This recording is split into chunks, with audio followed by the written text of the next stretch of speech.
हमारा पानी लेके हमें बिजली फराम नहीं होती, रोजगार के एतबार से भी हालत खराब है। आका हैं ये गुलाम है, ये क्या करते हैं। इस प्रेस कॉन्फ्रेंस का इनेकाद हमने कल का सोचा था, जो गुजरा कल है, लेकिन जैसा कि आप जानते हैं कि 5 अगस्त के तनाजुर में, वो दिन 5 अगस्त जब हमारा सब कुछ लुट गया, हमारी दफ़ा 370 35 से स्पेशल जज की छतें दीवारें सब गायब हो गई और हमें अजियत पहुंचाई गई, पूरी कौम को अजियत पहुंचाई गई, पूरी रियासत जम्मू व कश्मीर। जब मैं कहता हूँ, मैं अर्स्टवाइल रियासत जम्मू व कश्मीर की बात कर रहा हूँ।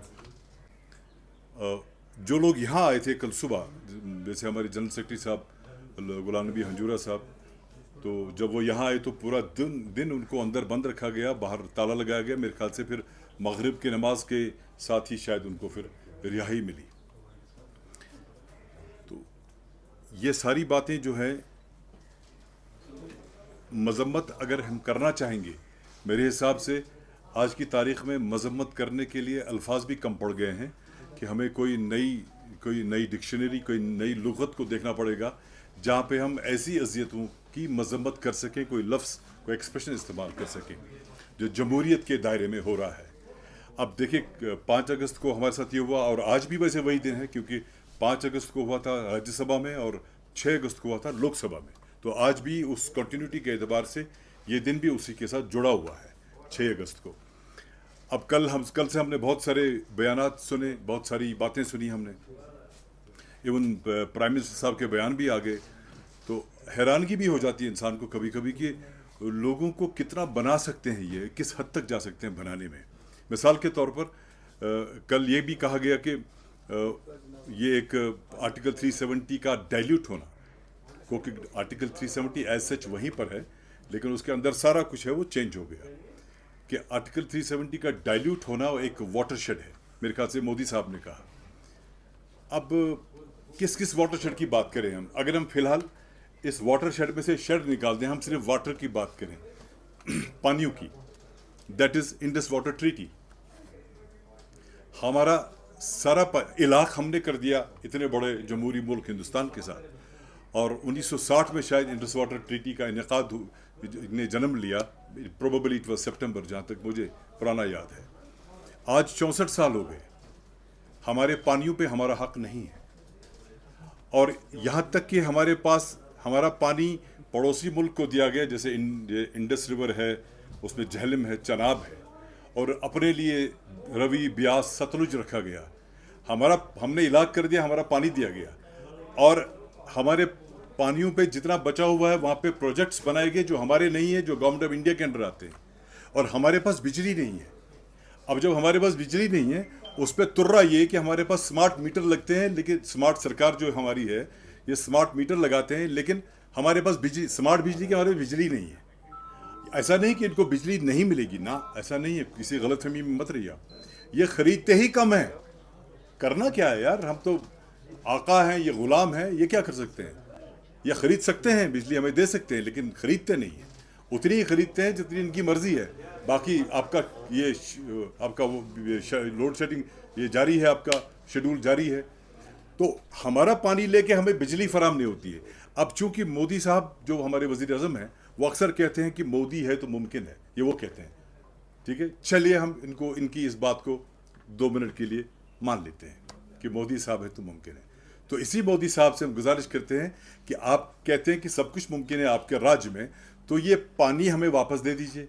अगर आप पानी हमें वापस नहीं दे सकते तो बमेहरबानी 64 साल का मुआवजा दे दीजिए, पैसा दे दीजिए हमें, और जितने इस पे प्रोजेक्ट्स हैं वो हमें ट्रांसफ़र कर दीजिए। और तो और आगे जितने भी साल आ जाएंगे, हर साल हमें इसका मुआवजा देते रहिए। हम आपसे यूनियन बजट में बिहार और आंध्रा की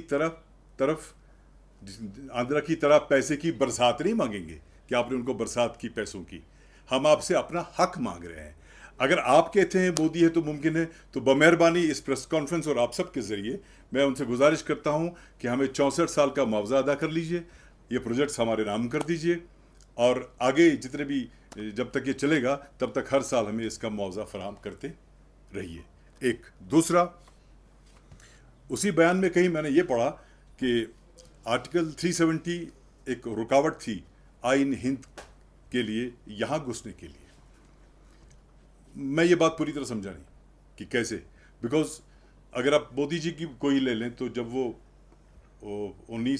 2019 से पहले जब भी यहाँ आए तो वो भी एक आइन के दायरे में आए ना। वो आइन तो वही था कि हमारे प्राइम मिनिस्टर साहब आ रहे हैं और यहाँ पे सबको उनको प्रोटोकॉल और इस्तकबाल वगैरह सब कुछ हो रहा था। और अगर कभी कभी सरकारें गिर गई, गवर्नर राज हो गया, प्रेसिडेंट हो गया, वो भी उसी आइन के तहत हो गया। वो आइन कौन सा आइन था अगर ये आइन नहीं था भाई यही तो आइन था वो। अगर इलेक्शंस हो जाते हैं तो जो इलेक्शन कमीशन ऑफ इंडिया है वो भी इसी आइन के तहत है। अगर आप डिलिमिटेशन करते हैं तो इसी आइन के तहत करते हैं। अगर आपने रीऑर्गेनाइजेशन एक्ट भी बनाया 19 में, वो भी इसी आइन के तहत बनाया। तो सदर रियासत को आपने गवर्नर और वजीर अजम को वजीर आला बना दिया, किस आइन के तहत बनाया भाई साहब? इसी आइन के तहत तो बनाया। तो ये कहना कि आइन की वो रुकावट थी, गलत है हमारे नज़दीक।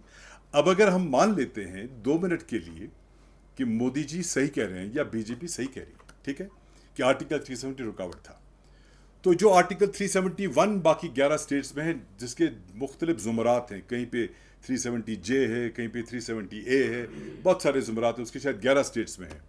तो हम मोदी जी से गुजारिश करते हैं आज, क्योंकि पूरी बीजेपी, मैं हिंदुस्तान के अवाम की बात नहीं कर रहा हूँ, मैं सिर्फ बीजेपी की बात कर रहा हूँ, क्योंकि वो इस दिन को बहुत बड़ा दिन मानते हैं अपने लिए। अगर ये आप बड़ा दिन वाकई में होता, वाकई में, तो जो पिछले पार्लियामेंट में जम्मू व कश्मीर में बीजेपी को सामना करना पड़ा तो ऐसा नहीं होता। जो यहाँ की 3 सीटों में उनका जलवा था दाएं बाएं से, या जो जम्मू में उनके लगभग, अगर मैं गलत ना हूं तो 20% से ज़ायद वोट परसेंटेज उनका कम हो गया। अगर वाकई में ये बड़ा दिन है और उन्हें बड़ा कारनामा अंजाम दिया तो ऐसा नहीं होना चाहिए था। बहरहाल ऐसा हुआ, वो फिर भी नहीं मानेंगे क्योंकि उनका बड़ा ज़बरदस्त सोशल मीडिया नेटवर्क है। उनके लीडरान रोज़ बोलते हैं, बहुत बोलते हैं, बड़ा ज़बरदस्त बोलते हैं, इसलिए वो इस चीज़ को उभरने नहीं देते हैं कि नुकसान बड़ा दिन हम यहाँ पे साबित हुआ कि बड़ा दिन नहीं था। इवन देखा जाए तो मुल्क में भी बड़ा दिन साबित नहीं हुआ, वहाँ भी 240 पे आ गए। हालांकि मुझे याद है एक बार एक लड़के से किसी मीडिया में था, पता नहीं महाराष्ट्र गुजरात में, पूछा था कि भाई आपको आर्टिकल 370 के बाद क्या लगता क्या होगा? उसने कहा गाय बच गई। अब गाय का आर्टिकल 370 से क्या ताल्लुक था? इस तरह का डिस्कोर्स इन्होंने शुरू किया था। तो ये मान लेते हैं इनका बड़ा दिन है, तो आज के इस बड़े दिन ठीक है भाई, 370 आपको रुकावट थी, 371 में लाइए हमें। और ये भी बता दूं कि इनके मे भी रिएक्ट भी करेंगे इस हमारे प्रेस कॉन्फ्रेंस को, बहुत शोर भी मचाएंगे, लेकिन इनको बताइएगा कि इसमें जम्मू को भी फायदा है जहां पे आपकी हालत खराब हो गई है। अगर आर्टिकल 370 आता है, क्योंकि वहां पे रोजगार तो पूरा कहीं नहीं है, लेकिन जम्मू में देखा जाए वहां पे सब जगह पे आपकी रेत, आपकी बजरी, आपकी दुकानें, आपके कुछ कहीं पे जम्मू में शायद शराब का वो जो ठेके थे वो सब, हालांकि शराब के हम ज़ाती तौर खिलाफ हैं बिकॉज हमारी शरीयत के खिलाफ है, वैसे भी सेहत के खिलाफ है दोनों सूरतों में, लेकिन फिर भी मैं कहता हूँ कि रोज़गार के एतबार से भी हालत ख़राब है। तो मेरी उनसे गुजारिश है कि अगर आपको लगता है कि आपका बड़ा दिन है तो इस बड़े दिन पे 371 में फ़िलहाल लाइए, जब तक हम बाकी काविशें आर्टिकल 370 एतबार से या कोशिशें जारी रखेंगे। तो सिर्फ बातें करने से कुछ नहीं होता। अगर आप देखेंगे रोज़ ये कहते हैं कि कश्मीर में, जम्मू कश्मीर में बदलाव आया। आपको मैं क्या बता दूं, जब ये टूरिज़्म के आंकड़े बताते हैं, ये उसमें ये जो यात्रा करने आते हैं, धार्मिक मामला है, वो मजहबी मामला है, चाहे वो माता वैष्णो देवी आते हैं, चाहे वो श्री अमरनाथ जी की यात्रा पे आते हैं, वो उनको भी उसमें डाल देते हैं। हमारी सरकारों ने कभी भी टूरिज़्म को, नो डाउट वो एक पिलग्रिमेज के तौर आते हैं, लेकिन जब टूरिज़्म की बात आई, जब आदाद शुमार की बात आई, मुझे नहीं लगता है कि जो 2018 या 19 से पहले जो सरकारें थी उन्होंने कभी यात्रियों को इस टूरिस्ट के लिस्ट में लाया हो और कहा हो कि टूरिज़्म बढ़ गया।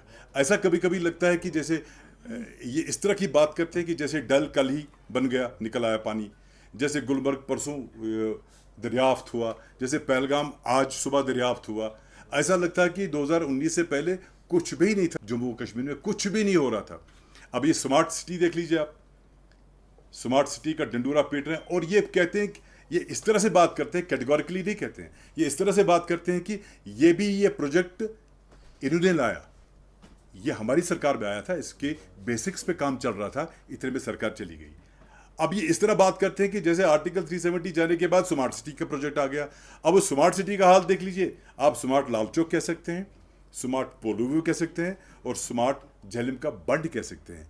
आप शहर की हालत देखिए, अभी पानी की 2 बूंदें ऊपर से नहीं आती है, चलना मुहाल हो जाता है। ये 2-3 बातें मैं आपसे के साथ शेयर करना चाहता था कि एक कि हमें पानी वापस कर दे, पानियों का मुआवजा दे दे, 64 साल का प्रोजेक्ट्स हमें दे दे और आगे भी हमें मुआवजा देते रहे। हम बजट में से कुछ नहीं मांग रहे हैं इनसे। और अगर 370 वाकई में आइन में रुकावट था तो चलो भाई, हाँ, अगर 371 भी रुकावट होता तो बाकी स्टेट्स में उन्होंने ख़त्म कर दिया होता, ऐसा तो नहीं है। इसलिए हमें फ़िलहाल वो 371 में लाइए, इसलिए ये बात करने के लिए आपसे